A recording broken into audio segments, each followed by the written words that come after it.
எங்கள் வாழ்வும் எங்கள் வளமும் மங்காத தமிழ் என்று சங்கே முழங்கு என கூறி எனது தமிழ் அன்னைக்கு என் வணக்கத்தை தெரிவித்துக் கொள்கிறேன். Good morning to every one. Myself Bharani Bala, Department of Cardiopulmonary Perfusion Care Technology from Sri Shanmuga Institute of Medical Science and Research. Today I am going to explain about coronary artery disease. First, coronary artery na என்னன்னா நம்ம heart இருக்கு இல்லையா, நம்மளோட ஹார்ட்டோட size என்னன்னு நான் சொல்றேன். நம்மளோட left ஹேண்டை இவ்வளோ க்ளோஸ் பண்ற இல்லையா, இதுதான் நம்மளோட ஹார்ட்டோட சைஸ். நம்ம ஹார்ட்டுக்கு ஃபுல் பாடிக்கும் பிளட் சப்ளை பண்ணுது. ஆனா நம்ம ஹார்ட்டுக்கு பிளட் சப்ளை பண்றதுதான் இந்த கொரோனரி ஆர்டரி. ஸோ இந்த கொரோனரி ஆர்டரிஸ்ல ஏதாவது ப்ராப்ளம் வந்துச்சுன்னா அது என்னங்கிறத பத்தி நம்ம டிஸ்கஸ் பண்றதுதான் coronary artery disease. Coronary artery disease means it is also called as CAD.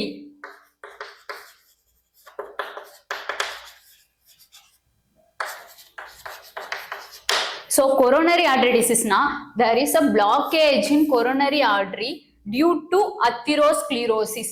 Blockage na எதனால வேணாலும் blockage வரலாம். Atherosclerosis na fat deposit in blood vessels. அதாவது நம்மளோட பாடியில there are lot of blood vessels present in our body. ஆனா அந்த blood vessels coronary artery, நம்ம ஹார்ட்டுக்கு blood supply பண்ற கொரோனரி ஆர்டரியில அந்த ஃபேட் போய் டெபாசிட் ஆயிருது. ஸோ அதனால என்ன ஆகும்னா அந்த இடத்துல பிளட் ஃப்ளோ போறது ஸ்டாப் ஆகிறதுக்கு சான்ஸ் இருக்கு. அதே போல கம்மியா இருக்கிறதுக்கு சான்ஸ் இருக்கு. இப்ப நான் எக்ஸாம்பிளா சொல்றேன். ஒரு அம்மா தான் அவங்களோட குழந்தைங்களுக்கு தேவையான ஃபுட்டு, நியூட்ரிஷன், சரியான உணவு இருக்கா இல்லையான்னு பார்த்து கொடுப்பாங்க. அம்மாவுக்கே உடம்பு சரியில்லைன்னா என்ன ஆகும்? சரியான உணவை தன்னோட குழந்தைங்களுக்கு கொடுக்க முடியாது. சேம் ஆஸ் கொரோனரி ஆர்டரி மூலியமா தான் ஹார்ட்டுக்கு தேவையான ஆக்சிஜனேட்டட் பிளட் போகுது. இப்ப ஹார்ட்டே ப்ராப்ளம் ஆயிருச்சு. ஹார்ட் தான் மதர் ஆஃப் த ஆர்கன் சொல்லுவாங்க. அப்போ ஹார்ட்லயே ப்ராப்ளம் ஆயிருச்சு. அப்ப என்ன ஆகும்னா ஹார்ட்டுக்கு தேவையான ஆக்சிஜன் கிடைக்காது. அதனால ஹார்ட்ல ப்ராப்ளம் வரும். ஹார்ட்ல ப்ராப்ளம் வந்துச்சுன்னா ஃபுல் பாடிக்கும் ஆக்சிஜன் சப்ளை கிடைக்கிறது கம்மியாகும். So the coronary artery is very important for our heart. இதனால என்ன ஆகும்னா it leads to heart failure. இதை நான் சரியா கண்டுக்காம விட்டுட்டுனா என்ன ஆகும்னா ஹார்ட் ஃபெயிலியர் வரதுக்கு சான்ஸ் இருக்கு. இப்ப சந்திரமுகி படத்துல சூப்பர் ஸ்டார் சொல்லுவார் இல்லையா, கொரோனரி பேய் வரதை கண்டுபிடிக்கிறதுக்கு சில அறிகுறிகள் இருக்கு. So same coronary artery disease, அதாவது ஹார்ட் ப்ராப்ளம் வந்தாலும் சில அறிகுறிகள் இருக்கு. எப்படி கண்டுபிடிக்கிறது? ஃபர்ஸ்ட் என்னன்னா செஸ்ட் பெயின், அதாவது சைன்ஸ் அண்ட் சிம்டம்ஸ். ஸோ நார்மலாவே செஸ்ட் பெயின் இருக்கு, எனக்கு ஹார்ட் ப்ராப்ளம் தான் இருக்கும், எனக்கு சிஐடி இருக்குன்னு நினைச்சுக்க கூடாது. நார்மலா சைன்ஸ் அண்ட் சிம்டம்ஸ் ஃபர்ஸ்ட் என்னன்னா செஸ்ட் பெயின், அடுத்தது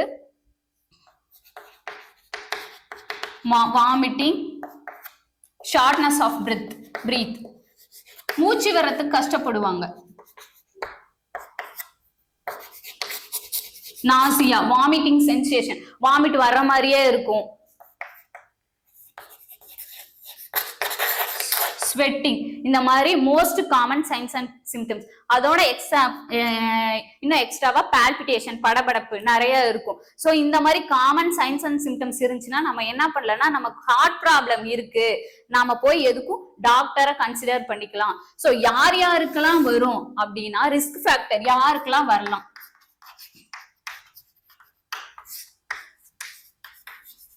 ஓல்டர் ஏஜ் பீப்புள், அதாவது 40 வயசு, 50 வயசு, 60 வயசு கடந்தவங்களுக்கு என்ன ஆகும்னா கொரோனரி ஆர்டரி டிசீஸ் வரத்துக்கு சான்ஸ் இருக்குது.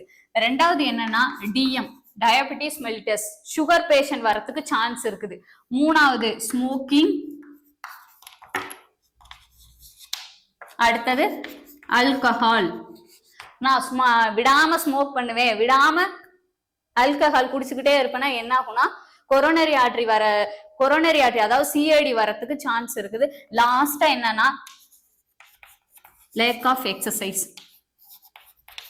அதாவது நான் டெய்லி 3 நேரமும் சாப்பிடுவேன், சாப்பிட்டு சும்மாவே இருப்பேன், கொஞ்சம் கூட நடக்க மாட்டேன், வேலை செய்ய மாட்டேன், அந்த மாதிரி கண்டிஷன்ல இருந்தாலும் என்ன ஆகும்னா கொரோனரி, அதாவது நம்ம பாடியில ஃபேட் அதிகமாயிட்டே இருக்கும். ஃபர்ஸ்ட் ஃபேட் எப்படி உருவாகுதுன்னா அந்த நம்ம சாப்பிட்ற சாப்பாடு கார்பன் டை ஆக்சைடா தான் டிவைட் ஆகுது. கார்பன் டை ஆக்சைடு டிவைட் ஆகி புரோட்டீனாவோ விட்டமின் மினரலாவோ கன்வெர்ட் ஆயிட்டே இருக்கும். ஆனா அது ஒரு கட்டத்துக்கு மேல எங்கேயுமே ஸ்டோர் ஆக முடியாம என்ன ஆகும்னா பிளட்ல டிராவல் ஆகிட்டே இருக்கும். பிளட்ல டிராவல் ஆகி என்ன ஆகும்? கொரோனரி ஆர்டரிஸ்க்கு, ஹார்ட்டுக்கு போகுது. ஹார்ட்ல எண்டோதீலியம் லேயர்ல டெபாசிட் ஆகி கடைசி என்ன ஆகும்னா நம்மளால அந்த இடத்துல பிளட் ஃப்ளோ போறது ஸ்டாப் ஆயிரும். பிளட் ஃப்ளோ போறது கம்மியாயிருச்சுன்னா மயோகார்டியல் இன்ஃபெக்ஷன், ஹார்ட் அட்டாக் வரும். ஸோ இதை எப்படி டயக்னோஸ் பண்றதுன்னா இசிஜி, எலக்ட்ரோகார்டியோகிராம்,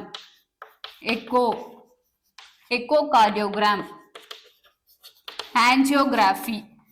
ஸோ இந்த டயக்னோஸ், அதாவது இசிஜி நம்மளோட ஹார்ட் ரேட்டை வேவ் லைன்ல நமக்கு ஏதாவது ப்ராப்ளம் இருக்கான்னு காட்டும். எக்கோ சவுண்டு மூலியமா நமக்கு ஏதாவது விஷுவலாவும் ஹார்ட்ல என்ன ப்ராப்ளம் இருக்குன்னு பார்க்க முடியும். ஆஞ்சியோகிராஃபி அதாவது கொரோனரி ஆர்டரியில எந்த இடத்துல பிளாக் இருக்கு அப்படின்னு கண்டுபிடிக்க முடியும்.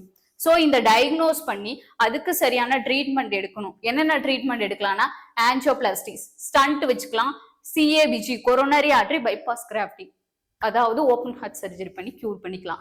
அப்படி இல்லை என்னால எதுவுமே செய்ய முடியலன்னா மெடிக்கல் மேனேஜ்மெண்ட், லாஸ்ட் வரைக்கும் மருந்து மாத்தம் சாப்பிட்டுட்டு இருக்கும். ஸோ இதெல்லாம் சரி பண்ணி நம்மளோட பாடியை கரெக்டா நம்ம மெயின்டைன் பண்ணிக்கிட்டு ரெகுலரா எக்ஸசைஸ் பண்ணா, சரியான டயட் இருந்தா இந்த கொரோனரி ஆர்டரிஸ் நம்மளால தடுக்க முடியும்.